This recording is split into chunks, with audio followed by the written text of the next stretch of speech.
Hello, good morning all of you students. आज हम हिंदी की पुस्तक पढ़ेंगे कक्षा 2 की उपवन। तो पाठ नंबर 6 शेख चिल्ली की चिट्ठी। हम यहाँ से लेकर यहाँ तक पाठ पढ़ चुके हैं, पेज नंबर 32 का।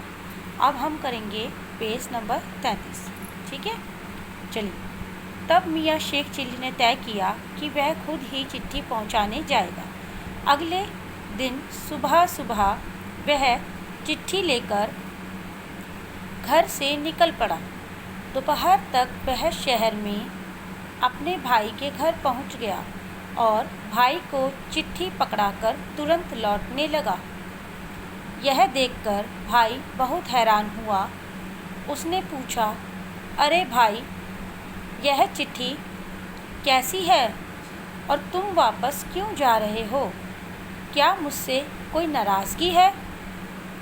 यह कहकर भाई ने शेख चिल्ली को गले लगाना चाहा, लेकिन पीछे हटते हुए शेख चिल्ली बोला, ऐसा है भाईजान कि मैंने आपको चिट्ठी लिखी थी, लेकिन जब चिट्ठी लाने के लिए कोई नाई नहीं मिला तो मुझे ही चिट्ठी देने के लिए आना पड़ा।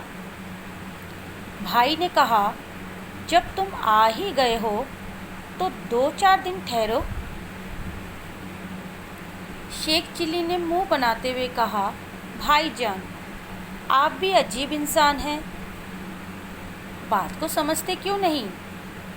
यह समझिए कि मैं तो नाई का काम कर रहा हूँ। अगर मुझे आना होता तो मैं चिट्ठी क्यों लिखता? तो स्टूडेंट्स, यहाँ पे इस पाठ में यह बताया गया है कि शेख चिल्ली की बुद्धि कितनी थी। वो अपने भाई के लिए ही इसने चिट्ठी लिखी थी, क्योंकि उसके भाई की तबीयत ख़राब थी। और जब वो अपने भाई को खुद चिट्ठी देने आया तो क्या वो अपने भाई के घर रुक नहीं सकता था? जिस भाई के लिए उसने चिट्ठी लिखी, लेकिन जितनी बुद्धि उतना काम उसने किया।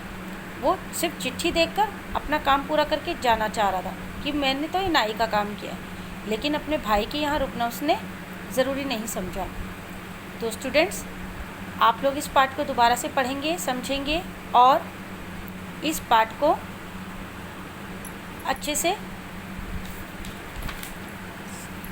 याद भी करेंगे कि इस कहानी का क्या संदेश है। और ये आपको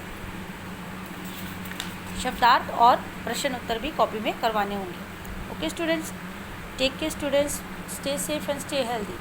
Bye bye all of you students, and thank you for listening me all of you.